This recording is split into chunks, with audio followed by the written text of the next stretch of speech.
Hi, everyone. Welcome. It is 10 a.m. Eastern Time here in Needham, Massachusetts. I'm excited to be joined by my fellow economist colleague here at Appcast, Julius. Julius, say hi. Yeah, hi, welcome everybody. Thanks, Andrew. Thanks for the intro. Yeah, Good to be here and discuss today's jobs report with you. yeah, I'm excited. I'm gonna hand it over to Julius to walk through the November jobs report, and then I will chime in the second half to talk through kind of the bigger picture story of job openings and recruitment marketing trends, because I know we have a lot of talent acquisition leaders who follow Recruitonomics. And so, yeah, let's just end the year with a bang. This is the last Appcast brief of 2024. And Julius is a pro here. He's going to walk us through the November jobs report. All right, Julius, take it away. Yeah, thanks, Andrew. Yeah, so let's discuss kind of like the headline numbers and what's going on. So this was a pretty decent jobs report, some 227,000 jobs added in November. But keep in mind that you shouldn't read too much into one data point, right? So if you look at the October data, just the month before, October was a really, really bad month. We discussed it on Recruitonomics. It was affected. The number in October was affected by two hurricanes. There was the massive Boeing strike. So very poor job growth in October, better job growth now in November. And so probably long run job growth is more in the kind of like range of 150, 160,000, right? So that's where maybe the trend right now is. So this month, after a poor month, we are definitely above trend. The unemployment rate is basically remains at a very low level. We're at like 4.2% right now. So historically quite low unemployment, but you can also see that it has increased a tiny little bit since kind of like its record low at the end of 2022, early 2023. So as I already mentioned, there were two major distortions in the previous month. So one was the impact of Boeing strikes in October. Yeah. So what this shows is kind of like the effect strikes have on total employment, and you can see kind of like this major surge last month, and now we are like getting back to normal. And the other kind of like big thing that was obviously happening in the US was that two major hurricanes affected unemployment claims. So there was the hurricanes Milton and Helene. They were affecting unemployment claims in several states, and you can again see at the right hand side of this chart like this major one temporary increase, and now unemployment claims are coming back down. And that's for the states of Georgia, Florida, and North Carolina. I think, Andrew, these were like the three states the most affected. Was Yes. all over the news, right? Employment, just massive distortions due to weather, basically. So a one period, 1 hour factor. But generally speaking, even when you take these distortions into account, now we had some healthy growth. If you look at kind of like a long run trend, job growth is weakening. And why is that happening? It's because we came out of this period of massive job growth following the pandemic. 2022 and 2023, still very, very strong job growth. Probably migration was a factor as well, like a surge in illegal migration. We wrote about it on Recruitonomics. And so now we are kind of like getting back to normal. We're getting back to a long run trend. And most estimates suggest that the long run trend for employment growth in the US is not much more than probably 100,000, maybe 150,000. Does that sound about right, Andrew? Yeah, exactly. And it's what you said at the start, right? Don't read too much into either this headline number for November that's really big or the number from October, which is really small. The broader trend is that hiring is cooling, is on the decline, and job growth is going along with it. Yeah, and so why is this long run trend lower? It's to some extent also for demographic reasons. The US is an aging population, and probably the surge in illegal migration is coming down as well. And so you shouldn't expect for next year for job growth to run at a pace of 200,000 every Yeah. single month. That is probably over. We are kind of like getting back to a slower pace. There's also some weakness in temporary help services in payroll employment. So again, during the pandemic, we saw a massive peak throughout 2022 that has been coming down a lot. This is sometimes seen as an indicator of kind of like a slowing economy. So that is potentially something to monitor, especially since it's gone below kind of like 2018, 2019 levels. But I wouldn't read too much into it for now. If we go to the next chart, labor force participation, Andrew, do you want to say something about this? Yeah, I do, because it's what you were just saying about migration patterns. And I think the bigger picture point I want to make, the prediction, really, the flag I'll plant, is I think we've already hit the high for this cycle in terms of prime age labor force participation. So when it was up near 84%, now it's come down to 83.5. I think that's, for the time being, the high point. And why is that? A lot of the kind of surge in labor force participation in the last 2-3 years post COVID has come from immigration trends. Also, it's fair to say the prime age participation rate for women is at a very high level, and so that will probably persist. But some of the unwinding with migration patterns is part of the reason why I think we're going to see the supply of talent start to recede a bit in the coming year. And if you look at this chart, the prime age participation is still kind of at its highest point in time ever since the late 1990s. So this is still kind of like we're still in a full employment economy, even as hiring is slowing. Yeah. Yes.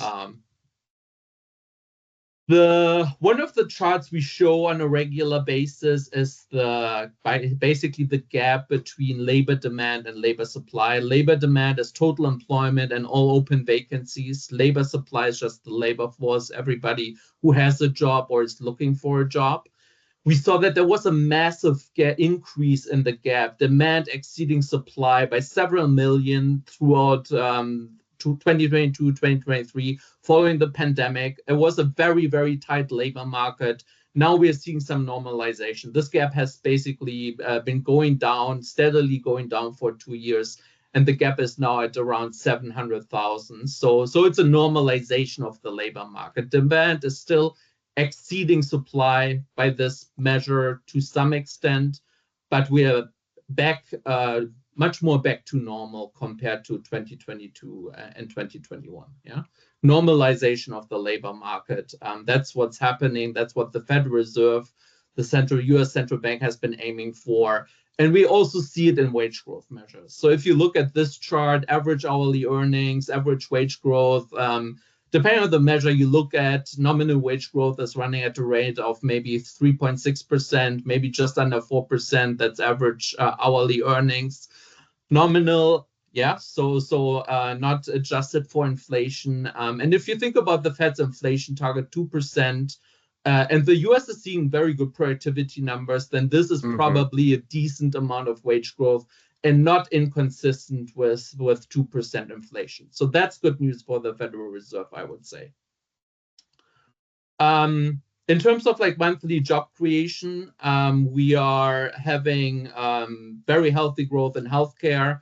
Leisure and hospitality added a lot of jobs, professional and business services as well. Manufacturing, some 22,000 jobs, 10,000 construction. So some broad-based gains across industries. Yeah, healthcare and leisure and hospitality outperform. If you look at healthcare in particular, it's one of the sectors that has added the most jobs. It's a massive driver of job creation in the US. Long run average is basically above 50,000. And so this month was just, in a sense, nothing special, just 53,000 jobs added. very good for that sector. But as if you look back in time, this has been like that number has been the norm for the last 1 or 2 years. Yeah, so we're just at average. Construction, again, also very steady gains over the last 1 or 2 years. Some 20,000 jobs added probably throughout last year. That's the long run average. October and November were kind of like we're seeing a little bit dip right now. Some 10,000 jobs only added in November, so smaller, a little bit lower than the long term average. But if you look at this chart, construction has been actually quite steady. And for me, to some extent, actually surprising, given the high interest rates or the massive hike in interest rates we've seen some 2 years ago, and interest rates being still at very high levels. Information and communication, ouch, zero job growth.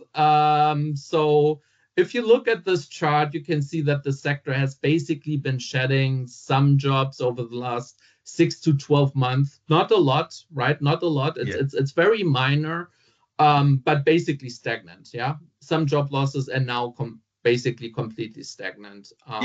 The job losses that were so prevalent last year, right, in 2023 with the tech session, the layoffs, they haven't seen a rebound, right? We haven't seen too much more losses, maybe modest losses, but it's basically flat, as you said. Exactly. So if you would look at the employment level for that sector, so this is the monthly growth rate, right? If you were to look at the employment level, it's basically flat, more or less. Some very, very minor losses. If we look at leisure and hospitality, long run average is maybe some 30,000, close to 40,000 even. That's the 3-month moving average. You can see that it's been a tiny little bit volatile. October was bad. This month, it's kind of like mean reverting. Was pretty good, 53,000 jobs added. So that's probably above the long run average. And then the next couple of months, we'll see it going down a little bit, probably again. Warehousing and storage, pretty weak. Some job losses, 1,400 jobs being lost. And if you look at the last 1 or 2 years, you can see just like steady employment losses actually in the sector. They aren't massive, but still this sector is kind of, or has been shedding jobs for, well, let's say about 1.5 years, I would say, more or less. Yeah. And then again, professional and business services, that's actually good. Some 26,000 jobs gained. Well, we've been talking a little bit about this white collar recession. You can see it's been quite stagnant, but this month has been definitely better than average. And manufacturing. Well, manufacturing has also been shedding some jobs over the last 1.5 years, but this month has been pretty good. So there's a rebound going on, 22,000 jobs being added. So much better than the 3-month or 12-month moving average if you look at the last year. So that was more, or that was it for kind of like the sectoral data. Thank you, Julius. I really appreciate that. I think this is a good segue where I'm going to pick up the baton that Julius is passing to me and kind of take a step back, because I know our audience here is often filled with folks who are talent acquisition and recruiting leaders. And so I wanted to connect the dots between what Julius just covered, the briefing of the November U.S. jobs report, to a kind of bigger picture conversation around job openings and recruitment marketing. So let me just share my screen. Hopefully everyone sees the slides. Good? Is that good? Okay. So first, just a bigger picture point. We just talked about employment, right? It's called a jobs report, but there's a separate survey called the JOLT survey, Job Openings and Labor Turnover Survey. And that came out on Tuesday of this week. And it tracks something that's actually an even simpler metric, which is just the number of hires. And so here in the blue line, you're seeing the 12-month rolling sum of hires made in the US. And so this is really a roller coaster for anyone who works in recruiting or talent acquisition, you can see that from, say, 2012 to the pandemic in 2020, there was a steady upward climb of hires being made. And then there was the very volatile period, of course, of 2020, where there was a huge decline in hires during lockdowns and uncertainty in the economy. There was a recession. You see that with the gray shading.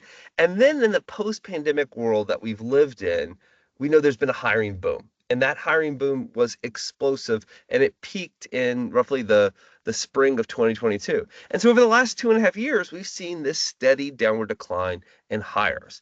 Now, it's still the case that hires are being made, right? We haven't seen a complete collapse in hires. I mean, we just talked about the November job growth. Now, job growth, what we talked about in terms of employment level, what Julius mentioned, that is not just a function of hires, right? Another key input to the employment level is quitting or layoffs, right? And one of the things we've seen in this economy is that both layoffs and quitting are down a lot. Not many people are losing their jobs, and frankly, not many people are quitting their jobs, especially over the last, say, year and a half, 2 years. So the great resignation of 2021 has really transitioned to the great stay. And so as hires have declined and also layoffs and quits have declined, employment growth has remained pretty steady. And so if you're in talent acquisition, you're probably wondering, okay, when are hiring trends going to pick back up? When are we going to hit bottom with this hires series? And what goes into hires? Well, first, if you're in TA, you know this. Before you can make a hire, you got to have an open position, a rec, a job posting. And so here I'm showing you two different data series that basically, as you see, track each other pretty perfectly. One is the JOLTS data I mentioned. That's job openings from the U.S. government, and that's the data that came out on Tuesday. And I compare that data to Indeed and their job postings on that platform, the largest job board in the U.S. And I indexed these two series to February 2020. See how they both declined. Job openings and postings declined in 2020, and then there was the big boom in openings and postings, and then the steady decline. And so the question I want to pose for all you TA leaders is, has this bleeding, has this decline in postings and openings, has it stopped? And I'm being a little cute with this, but I can't guarantee that it has, but we have seen that the pace of cooling taper off. And frankly, the last 3 months, both the JOLTS data series and the Indeed data series have basically moved sideways since July, August. We've seen the pace of openings and postings decline. And so why do we connect hires and back that up to openings and postings? And now we want to connect it in just a second to recruitment marketing. And in the data we get from Indeed helps us kind of illustrate this cooling, right? The 10% figure that I showed you, both for JOLTS and Indeed, in terms of postings and openings, when we just look at the Indeed data and we break out the Indeed data by different occupations, the same point here remains that total postings on Indeed are roughly 10% above pre-COVID, that February 2020 level here. But it really has started to both stabilize, not just for the white collar positions that have fallen off the most, so things like software developers and marketing and banking and finance jobs, but even also like nursing and construction. Some of the blue collar positions that aren't even on this chart have also kind of stabilized. The whole labor market, at least according to Indeed job postings, has really kind of moved sideways and stabilized over the last 6 months or so. And so here's how we connect the idea of job openings and how that leads to hires. Here's how we connect it to recruitment marketing, because there's a very clear correlation between the number of job openings, the job openings rate in the economy, and the recruiting cost, as shown here in the cost per application. And so, Julius, give us the economic intuition behind this correlation.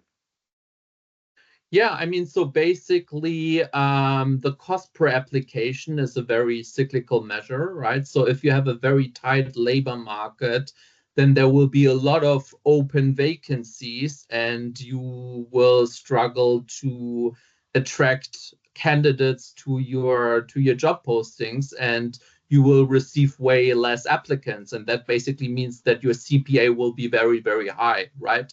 Whereas in a weaker labor market, where the job openings rate is pretty low, there will be less job postings out there, and so you will receive way more applicants per job posting, and so that is also then that explains why your CPA will be low as well. So it's a very cyclical measure, basically. Yeah. And so this is I think a big connection a lot of folks have if you're in TA and think about, well, what is 2025 going to look like in terms of this connection between the labor market data and recruitment marketing? And so here's some data we have from Appcast, right? We manage $1 billion a year in job ads and or recruitment marketing, and we track the CPA data that we just showed you in that scatter plot before.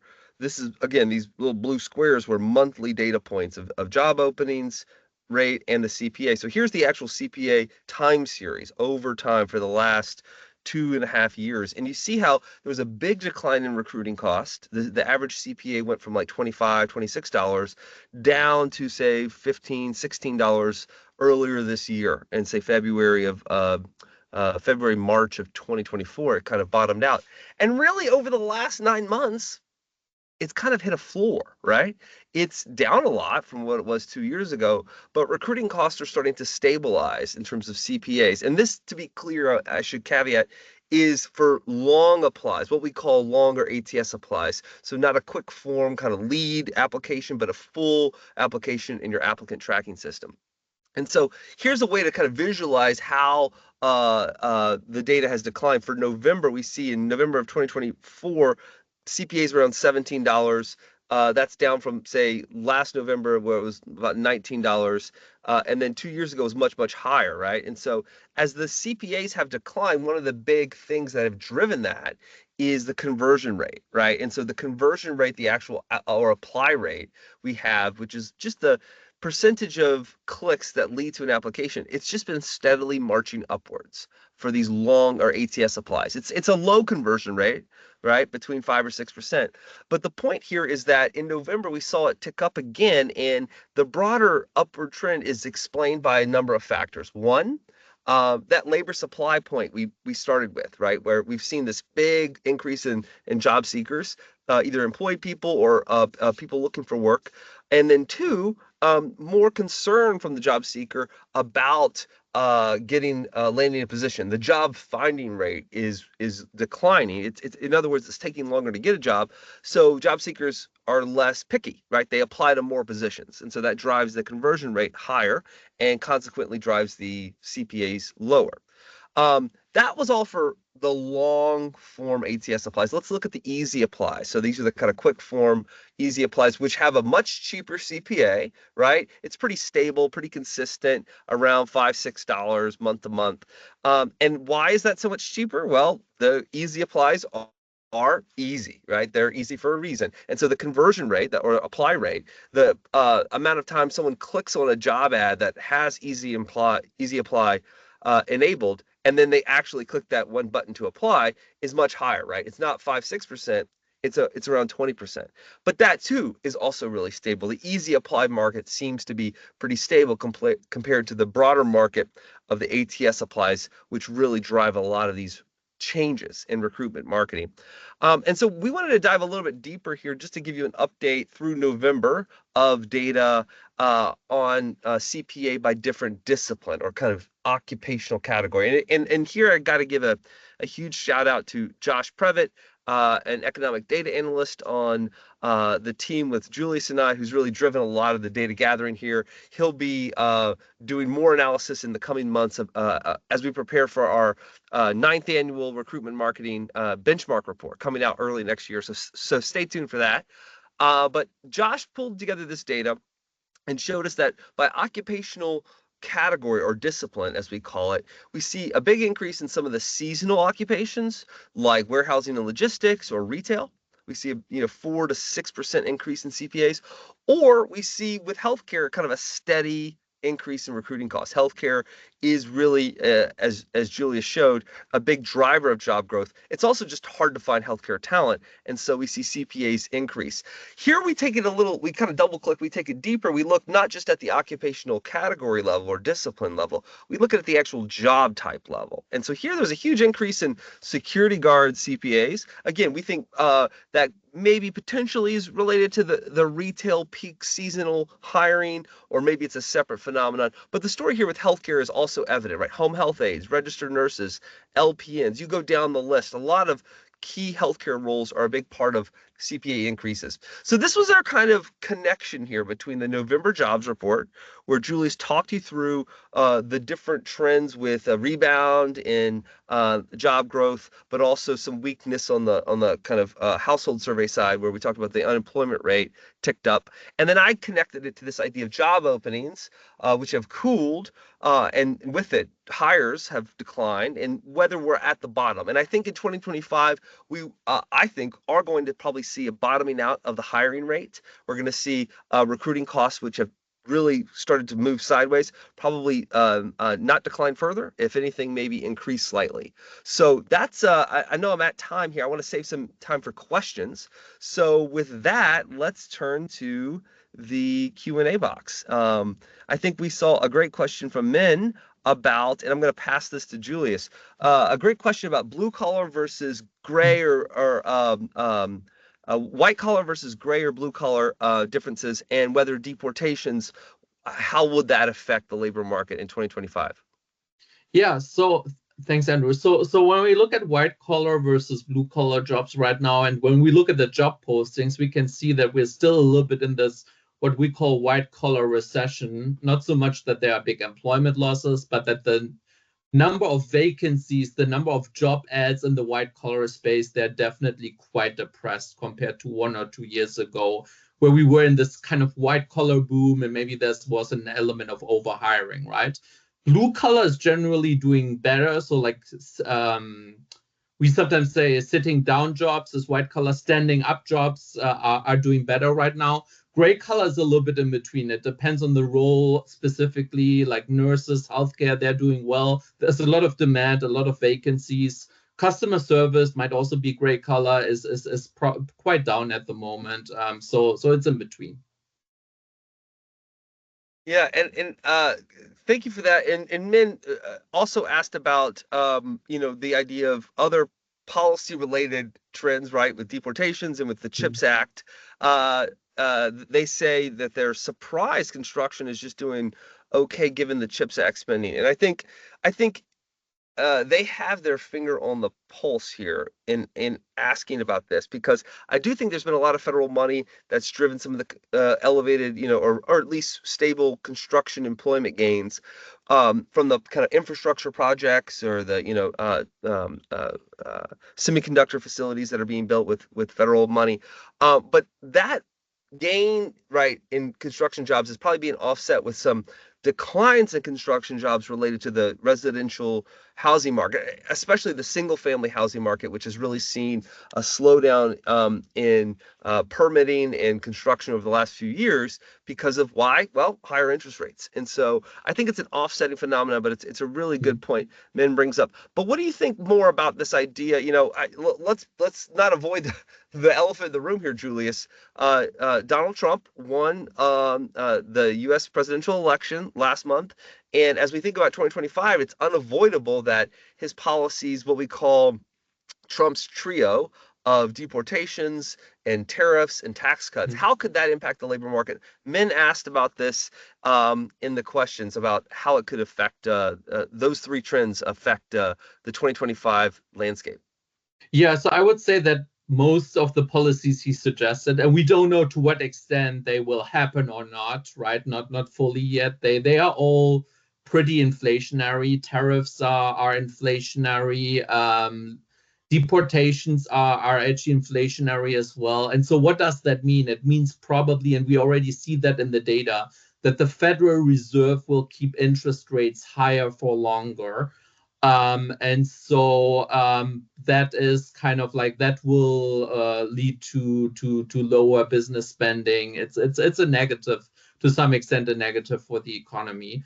And by extension, it will also depress hiring to some extent if the Fed has to kind of like slam on the brakes on one hand if Trump goes through with some of these policies. And remember, okay, so like these deportations, it's a lot of workers, let's say, in the construction industry, in agriculture, etc. If there's workers missing there, these industries need to pay higher wages to attract workers from somewhere else, and just like ripples through the economy, through the labor market to other sectors as well, even to sectors where there might not be that many illegals, basically. Does that sound right? Yes, that does. Julius, I think you answered it comprehensively. I think 2025 is going to be an important year. I want to reference, and hopefully our colleagues who help us out so much, Liz and Allison, can drop in the chat a great research piece on Recruitonomics by economist Sam Kuhn about Trump's trio, about the tax cuts, the tariffs, and the deportations, how they affect the labor market next year. So I know we're at time. That was a lot of material, but I encourage folks who aren't familiar to definitely check out our content on Recruitonomics in the coming year. I teased the ninth annual recruitment marketing benchmark report that's coming out early next year. So look out for that. And this is the last Appcast brief of 2024. So Julius, thank you so much for your expertise and insight, and thank you to the entire team backing us up here. And for folks on the call, thank you for your time. Have a great Friday. Thanks, everybody. Thanks, Andrew.